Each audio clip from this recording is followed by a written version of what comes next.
Bom dia, amados irmãos, que a graça e a paz do nosso Senhor Jesus estejam com todos. Hoje a nossa leitura e meditação é do livro do profeta Isaías, capítulos 5 e 6.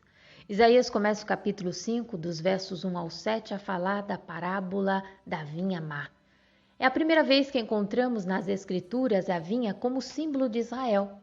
Depois nós encontramos em Jeremias, no Salmo 80, no Novo Testamento aparece nos Evangelhos, na parábola dos lavradores e de uma forma especial no discurso muito conhecido de Jesus sobre a videira e os ramos do capítulo 15 do Evangelho de João, em que ele diz ser a videira verdadeira.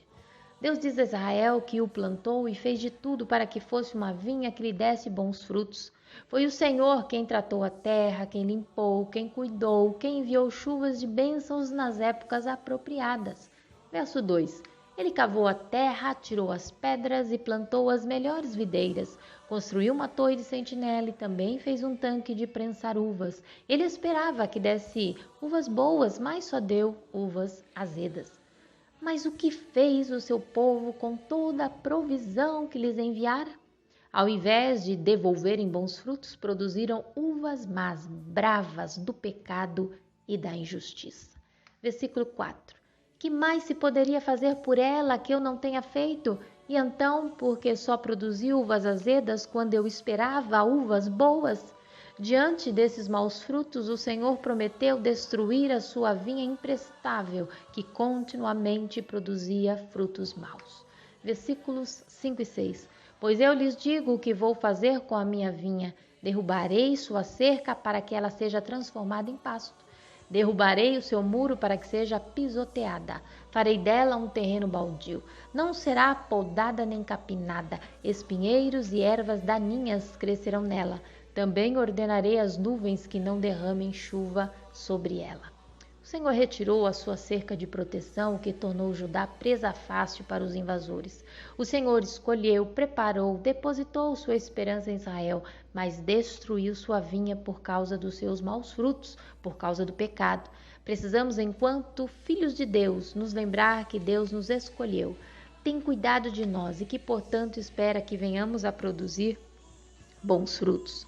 Evangelho de João, capítulo 15, do verso 1 ao 2. Eu sou a videira verdadeira e meu pai é o agricultor. Todo ramo que estando em mim não dá fruto, ele corta, e todo que dá fruto, ele poda, para que dê mais fruto ainda. Dos versos 8 ao 23 serão distribuídos vários ais. Deus dará seu julgamento às 7 esferas de pecado que estavam no meio de Judá. São eles, primeiro, a ganância. Portanto, ai dos gananciosos, versos 8 e 9. Segundo, os vícios e divertimentos vãos. Ai dos que seguem a bebedice, versículos 11 ao 17. Terceiro, a incredulidade debochada. Ai dos que prendem a iniquidade com cordas de engano e dizem que Deus apresse a realização da sua obra para que a vejamos. Versos 18 e 19. Quarto, a imoralidade. Ai dos que chamam ao mal bem e ao bem mal, que fazem das trevas luz e da luz trevas, versículo 20. Quinto, o orgulho intelectual. Ai dos que são sábios aos seus próprios olhos, verso 21. Sexto, a indulgência alcoólica. Ai dos que são heróis para beber vinho, versículo 22. 7. A corrupção. Ai dos que por suborno absolvem o culpado, versículo 23. Diante de tantos pecados, Deus dá a sua sentença dos versos 24 ao 30, deixando bem claro de que o povo seria derrotado e teria sua pátria devastada por um inimigo estrangeiro que viria de terras distantes. Por desprezar a palavra de Deus, rapidamente Judá seria aniquilada. Versos 24 e 25.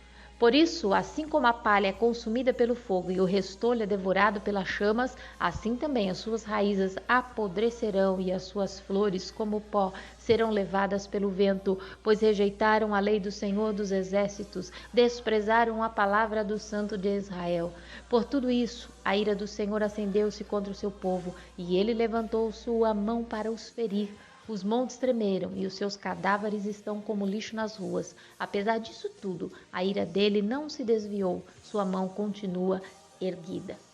Por isso, não vos enganeis, de Deus não se zomba, pois aquilo que o homem plantar, isso também ceifará.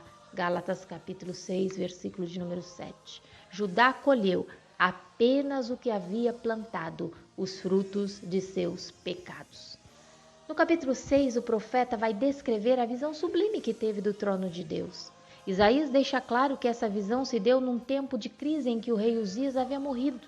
Embora já estivesse leproso há cerca de 10 anos, era uma figura emblemática de peso para a nação de Judá, pois o reinado de Uzias trouxe muita prosperidade e paz à nação. Foi uma época de expansão e conquista para Judá, até que ele pecou e tornou-se leproso. Mas é num contexto de crise política, moral e espiritual que Isaías levanta seus olhos em busca do socorro do Santo de Israel e tem esta visão magnífica do Senhor.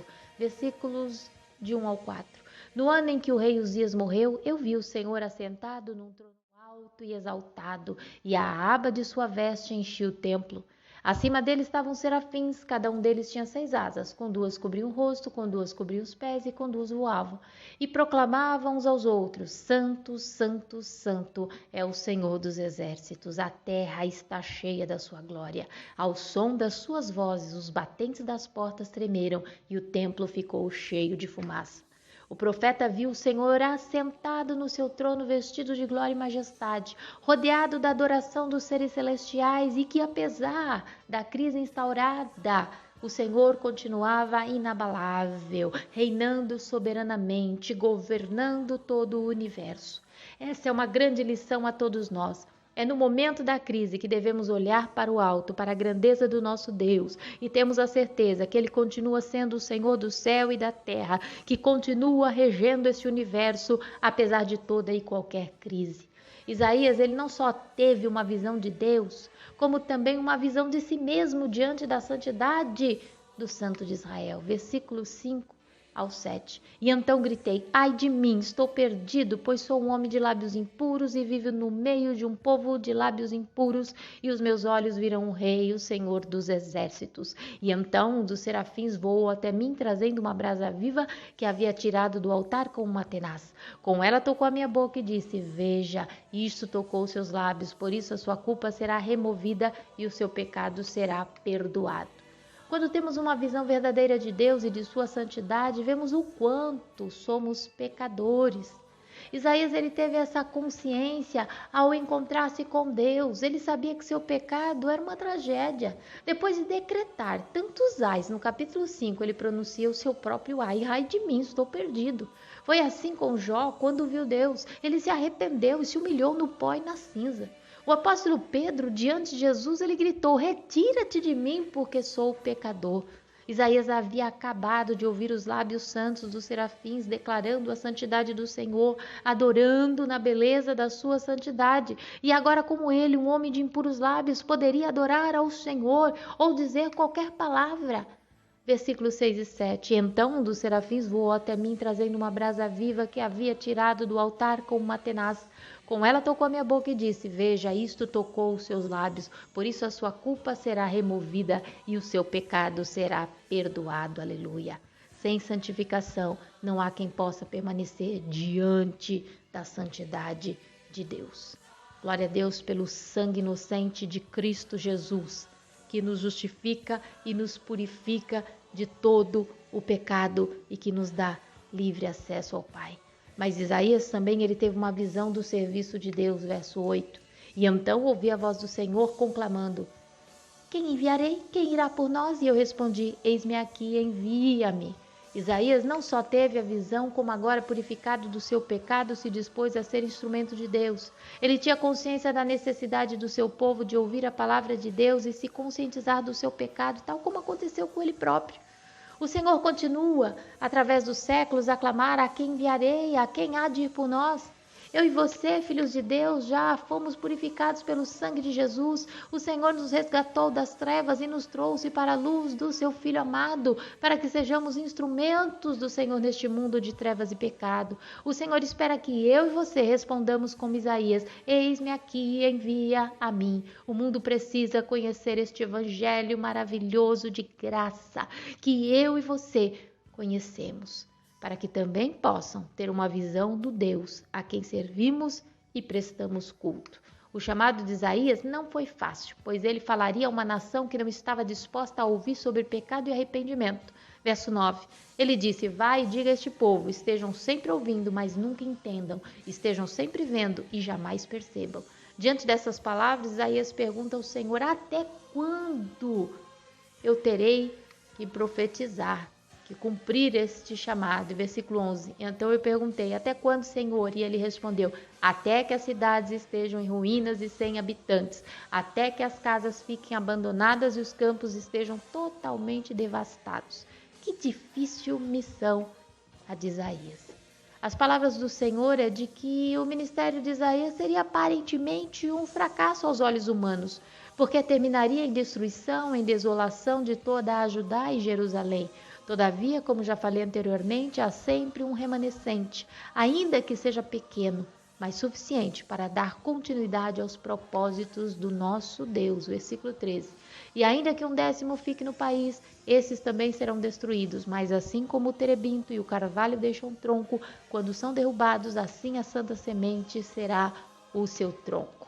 Diante disso, não se importe se as pessoas te ouvirão ou não. Continue pregando, testemunhando de Cristo, realizando a boa obra do Senhor, porque o nosso trabalho nunca é vão no Senhor e ao seu tempo colheremos os frutos. Que o Santo de Israel vos abençoe e até amanhã, se Deus quiser, com os capítulos 7 e 8 do livro do profeta Isaías.